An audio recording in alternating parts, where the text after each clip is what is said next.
Welcome back. वक्त है आज की अच्छी खबर का।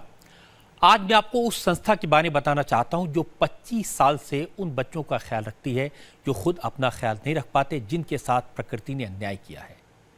दिल्ली में तमन्ना नाम की संस्था, लेकिन स्पेशल बच्चों को मॉडर्न थेरेपी के साथ मॉडर्न एजुकेशन और वोकेशनल कोर्सेज की ट्रेनिंग दी जाती है।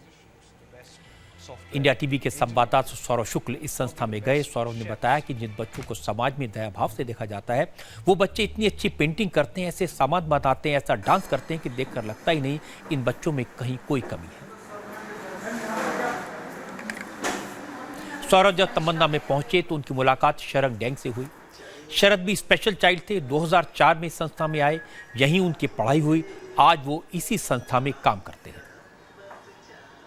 मतलब प्रॉब्लम है, एग्रेसिवपन थोड़ा बहुत होता था, तो इस करके मेरे पेरेंट्स ने मेरे को यहाँ डाला। उससे मैं I am too much better to come here. मैं सर यहाँ पे 2004 में आया था। I first study here till 10th class. I clear my papers and then Chona ma'am put me on the reception to look after reception, phone, photocopy, like that. Tamanna के founder Shyama चोना है, जिनका नाम इस बच्चे ने लिया। इनकी बेटी का नाम तमन्ना है। श्यामा चोना ने अपनी बेटी के नाम पर ही स्कूल का नाम रखा। तमन्ना भी स्पेशल चाइल्ड थी। श्यामा ने बताया कि उन दिनों हिंदुस्तान में ऐसे बच्चों की केयर के लिए कोई सुविधाएं नहीं थी, विदेश ले जाना पड़ता था। इसलिए श्यामा चोना ने भारत में ऐसे बच्चों की देखरेख के लिए ये स्कूल शुरू किया। मुझे इसे बार बार अमेरिका, लंदन, कहाँ कहाँ नहीं ले जाना पड़ा, पर ये 9 साल की उम्र में बोलने लगी और अपने पैर पे खड़ी हो गई। और ये सब जो हुआ, ये special education, therapeutic intervention, vocationalisation वगैरह की वजह से हुआ, जो यहाँ अवेलेबल नहीं था। जब मैं इसे रेगुलर स्कूल्स में लेके जाती थी तो लोग सिर अपना पीट देते थे कि हमारे पास तो रेगुलर बच्चों के लिए कोई जगह नहीं है, तो आप क्या बात कर रहे हैं।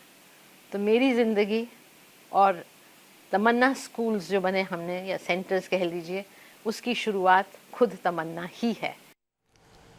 तमन्ना में जब ऐसे स्पेशल चिल्ड्रन आते हैं तो सबसे पहले उनका डायग्नोसिस किया जाता है। पता लगाने की कोशिश की जाती है कि उनकी फिजिकल कंडीशन क्या है, उनकी मेंटल कंडीशन क्या है, एकेडमिक लेवल क्या है। बच्चों के हिसाब से उनके लिए प्लान तैयार किए जाते हैं।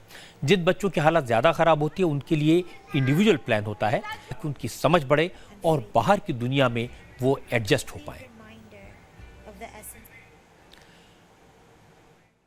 स्पेशल एजुकेशन, थेरेप्यूटिक इंटरवेंशन जिसे मैं कहते हैं, speech therapy, physiotherapy, vocational therapy, ये तीनों चीज़ें हमने म्यूज़िक, आर्ट, डांस को भी निगलेक्ट नहीं किया। और उसके साथ साथ अब जो हमारा सबसे अधिक जोर है वो है रिसर्च, टीचर ट्रेनिंग और वोकेशनलाइजेशन। हमारे बच्चों को हमने जो यहाँ सिखाया, अब उन्हें नौकरियाँ भी मिलने लगी हैं, जैसे लेमन ट्री है या और अच्छी और यहाँ ये लोग कंप्यूटर्स बहुत अच्छा कर रहे हैं। मुश्किल काम है, बड़ा काम है।